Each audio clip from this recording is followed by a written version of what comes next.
This is Larry Stevens, pastor of North Star Church, and this is the Motivational Podcast.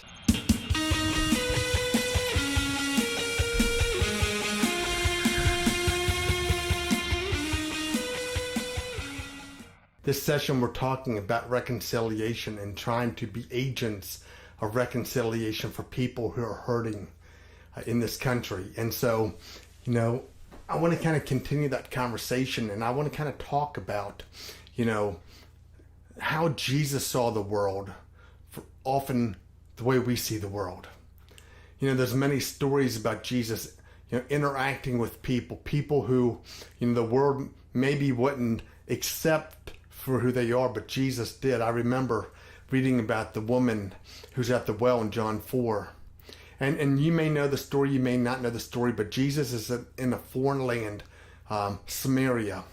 And Jews didn't go to Samaria. As a matter of fact, in the first century, they would literally walk, miles and miles and miles and miles around, the perimeter of Samaria, just so they wouldn't have to go onto that piece of property. But Jesus intentionally went to Samaria, and Jesus intentionally met this woman at the well. And I don't know the lady's name, but Jesus knew her. And the story unfolds that this woman, she's here in the middle of the day, and history tells us that the reason why she would have been there in the middle of the day is because her lifestyle wasn't appropriate for a lady, let's just say it that way. And so in order for her to get her water from the well, she would have to go at the worst possible time to get her water. There are people in this country who just are not accepted for who they are. There's people in this country who, through choices of their own, or just because of their skin color, or just because of where they come from, some people just don't accept other people in this country. But the very one who we call Lord accepted everyone. And if he accepted everyone, we ought to accept everyone also.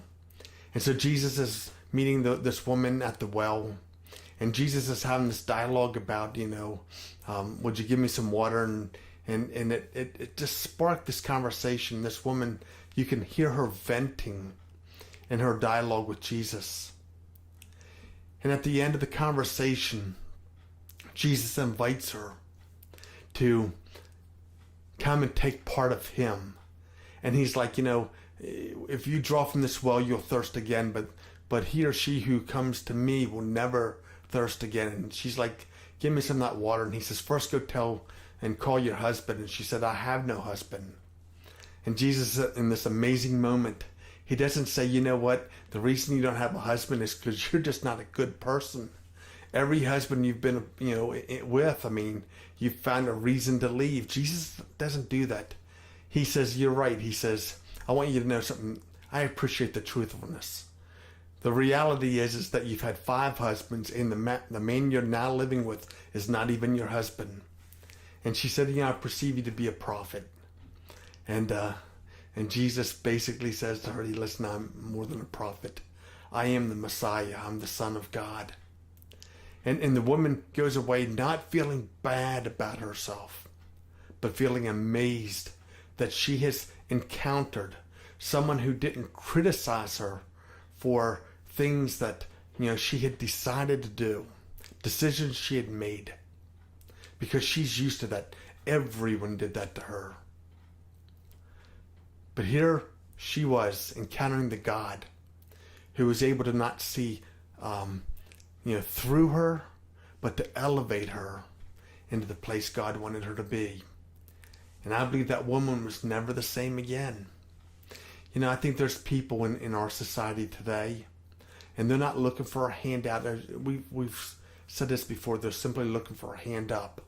They're looking for someone who will believe in them, someone who will encourage them. And if it's not the church that encourages people, then who is it? You see, we are to be people not only who reconcile people to God, but I think we're also people who are called to encourage one another to live life at a higher level, to reach their full redemptive potential. But before they can do that, they just need to find someone who will love them and be committed to them.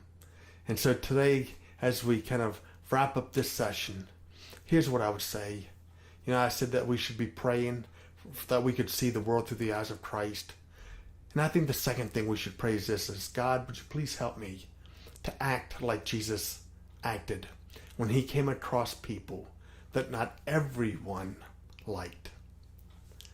And if we'll do that, I think we can make inroads into this world that is hurting, it's very angry, it's confused, it's bitter, it's looking for something or someone to believe in that believes in them. Let's be those people.